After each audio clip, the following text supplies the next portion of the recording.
pong legal personality si Ginoong Gadon. Maaari ho ba ang isang abogado tulad po ni Attorney Gadon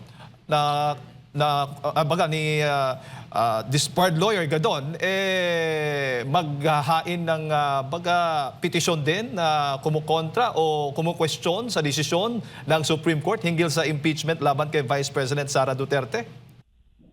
Dito po sa usaping impeachment, sapagkat hindi po siya involved sa paglilitis unless as a taxpayer siya ay payagan ng hukuman na mag-intervene o makialam. Ngunit hindi naman po siya kasama doon sa original na usapin. So ang pwede lamang pong mag-MR dito kung pahihintulutan ng Korte Suprema ay yung House of Representatives.